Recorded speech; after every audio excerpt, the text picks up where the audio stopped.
अगर मैं आपसे पूछूं कि आज भारत में कुल कितनी लड़कियां स्कूल जाती होंगी तो आप कहेंगे लाखों लड़कियां।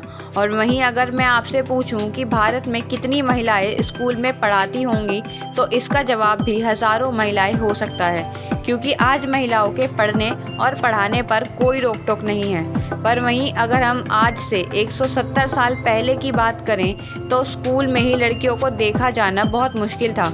उनका वहाँ पर टीचर बनकर पढ़ाना तो लगभग नामुमकिन। लेकिन उस समय में भी एक ऐसी महिला थी जो ना सिर्फ खुद पढ़ी बल्कि कई और लड़कियों को भी उन्होंने शिक्षित किया। लेकिन कौन थी यह महिला और उन्होंने यह असंभव काम कैसे संभव किया? तो आइए जानते हैं भारत की पहली महिला शिक्षिका सावित्रीबाई फुले जी का जीवन संघर्ष।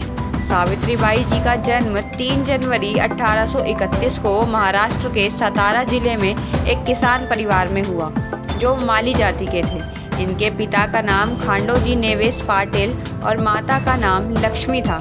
सावित्रीबाई को बचपन से ही पढ़ने में बहुत रुचि थी। एक बार जब एक मिशनरी ने उन्हें एक किताब दी तो उनके पिता ने वह बाहर फेंक दी, पर सावित्रीबाई जी ने उसे उठाकर वापस रख लिया। सावित्रीबाई जी का बचपन अभी बीता भी नहीं था कि इनका विवाह मात्र 9 साल की उम्र में 13 साल के ज्योतिबा फुले से करा दिया गया, क्योंकि उस समय बाल विवाह बहुत प्रचलित था।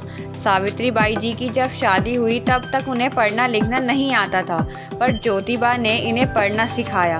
अब आप सोच रहे होंगे कि जिस समय लड़कियों को पढ़ना पाप था, उस समय ज्योतिबा ने ऐसा क्यों किया?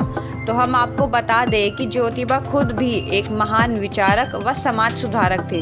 उन्हें किताब पढ़ने का बहुत शौक था और ऐसी ही एक किताब राइट्स ऑफ मैन ने उनको बहुत ज़्यादा प्रभावित किया। ज्योतिबा ने इससे समझा कि सामाजिक न्याय का कितना महत्व है। हमारा समाज सदियों से महिलाओं व दलितों को दबाता आया है, पर उन्हें साथ लेकर चलना होगा, तभी हम तरक्की कर सकते हैं। और इसकी शुरुआत खुद उन्होंने अपने घर से की और सावित्रीबाई की पढ़ाई में रुचि देख उन्हें पढ़ाना शुरू किया।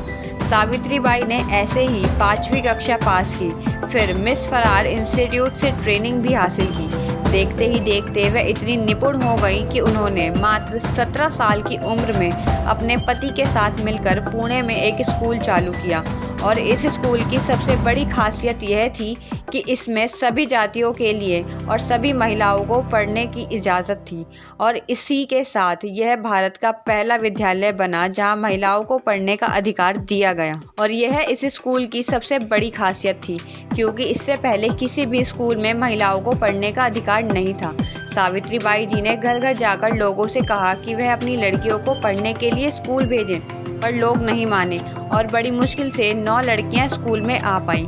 इस स्कूल में कोई और टीचर पढ़ाना नहीं चाहता था, इसलिए सावित्रीबाई जी ने खुद ही इस मुहिम में अपना हाथ बटाया और भारत की पहली महिला शिक्षिका बनी।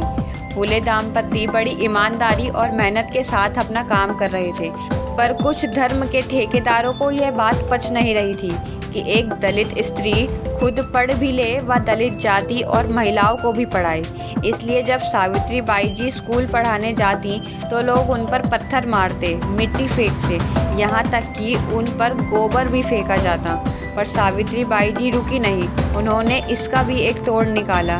वह स्कूल जाते समय एक दूसरी साड़ी भी अपने साथ लेकर जाती तथा स्कूल में जाकर दूसरी साड़ी पहन लेती। सावित्रीबाई जी और ज्योतिबा जी को कई बार सामाजिक ठेकेदारों से धमकियां मिलती ताकि वह ऐसा ना करें, पर सावित्रीबाई ने अपने लक्ष्य के प्रति डटी रही और उन्होंने 3 और नए स्कूल खोले और 1859 तक उन्होंने कुल 18 स्कूल संचालित किए। सावित्रीबाई यहीं नहीं रुकी, उन्होंने बाल हत्या, बाल विवाह और सती प्रथा जैसी कई सामाजिक बुराइयों के खिलाफ आवाज़ उठाई और आंदोलन किए। उन्होंने एक बेटा गोद भी लिया जिसका नाम यशवंत रखा, जो बड़ा होकर एक डॉक्टर बना।